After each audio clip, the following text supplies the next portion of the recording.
Pois é, e o próprio técnico Abel, depois do jogo, ele tentou justificar algumas dessas situações, que não estavam acreditando, não estavam botando fé.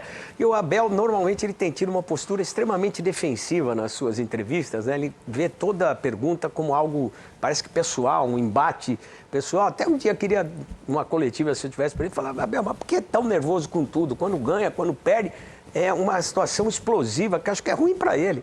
Eu conheci o Abel no Mundial lá do Palmeiras, é outra pessoa, cara. E às vezes quando está ali de frente das câmeras, não sei se é o dia a dia que desgasta, como é que funciona, porque hoje é muito difícil você ter um contato, uma convivência, porque aí você começa a perceber quem é quem. O sucesso traz questionamento também, né? Não, sem dúvida, Souza, mas o grande problema é esse vácuo que tem. As pessoas não se veem, não se encontram, não conversam, não tem o bom dia, não tem o boa tarde, não tem aquele como é que tá, ou como é que percebe o comportamento de cada um. E o Abel, acho que é extremamente desgastante para ele, para o Palmeiras, acho que fica ruim para o torcedor, acho que ninguém se beneficia com isso. Mas, enfim, é um comportamento adotado há 4 anos que ele tem. Não sei, talvez tinha que dar uma aliviada, acho que seria bom para todo mundo. Vamos ouvir o Abel depois do jogo. Eu sei que o torcedor palmeirense é um torcedor sofrido, mas eu queria relembrar o torcedor palmeirense, e eu não sou palmeirense desde que nasci, que estamos a viver o período mais vitorioso da história do Palmeiras. Vou voltar a repetir, para os torcedores, para aqueles que gostam do Palmeiras, estamos a viver o período em que o Palmeiras mais ganhou em toda a sua história. E fico triste e desiludido quando vejo os torcedores a ser torcedores.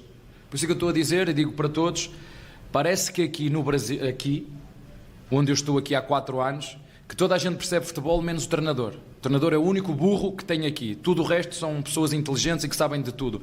Depois das coisas acontecerem é muito fácil. Né? Depois das coisas acontecerem é muito fácil. O difícil é tomar decisões, que aquilo que eu tenho que fazer é chegar aqui e dizer assim, não, temos uma pré-época que vai começar numa semana. Temos um campeonato e uma época mais do que nunca, jogos até dezembro. Comecei a meter jogadores, o Gomes lesionou-se porquê? Porquê que o Gomes se lesionou? Excesso de jogos. E ainda hoje, vocês viram, primeiro tempo, uma parte do primeiro tempo, uma parte da segunda equipa começa a perder pilhas. Não tem como. O Estevão saiu porque estava com queimbras. Mas aqui ninguém quer saber, como disse, siga, joga, se ganhar ganhou, se perder perdeu, se perder a gente critica, faz aqui.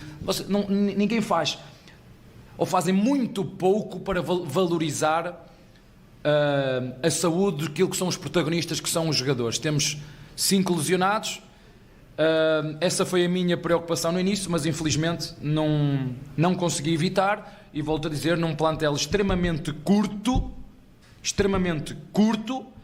e nós temos que dar respostas, porque somos o Palmeiras. Agora, aos nossos torcedores, a única coisa que tenho a dizer, não se deixem influenciar, porque o Palmeiras nunca teve muita força na mídia, nem vai ter, não se deixem influenciar por aquilo que ouvem.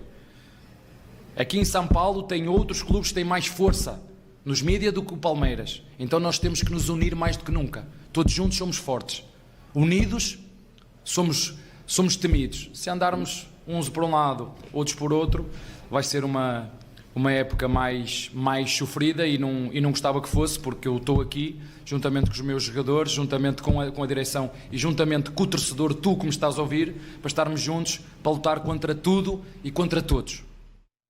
Desculpa, Abel, mas esse discurso de tudo contra todos, não é assim, cara. Cada um torce para o seu time. Existem jornalistas sérios que não fazem o que você disse, não tem campanha contra. O Palmeiras sempre teve muito espaço na mídia, porque sempre foi um time vencedor. Esse discurso é interessante, talvez, para você trazer a torcida próxima, para ajudar o clube, mas não é assim. Esse tipo de segregação não funciona, não acrescenta e não traz nada de bom pro futebol. Você tem razão quando você reivindica os problemas de calendário, os problemas da dificuldade de manter os jogadores sadios, sãos pela quantidade de jogos. Mano, isso tudo se perde quando você age de maneira agressiva. Isso tudo sai, porque a única coisa que fica é o discurso raivoso. E você tem boas ideias, tem boas intenções, mas ele se perde quando vê esse tipo de discurso. Chega a cansar, Veloso, porque começa a colocar uma situação de nós contra eles, eles contra nós. O Brasil está vivendo isso é muito ruim, essa polarização. E, Abel, 4 anos que você está no Palmeiras, você poderia estudar um pouco mais da história do clube e a relação dele na imprensa. Você jogou no Palmeiras quantos anos? Palmeiras alguma vez... 6 anos. O Palmeiras alguma vez teve espaço diminuído na mídia? Assim, Fernandinho, a relação do treinador de um grande clube com a imprensa, nessas coletivas, sempre é... Só um minuto, isso é culpa dos clubes também, porque criaram e copiaram essa maneira europeia de querer fechar a porta, não tem espaço para nada. Isso cria esse tipo de situação que o Abel acaba reclamando.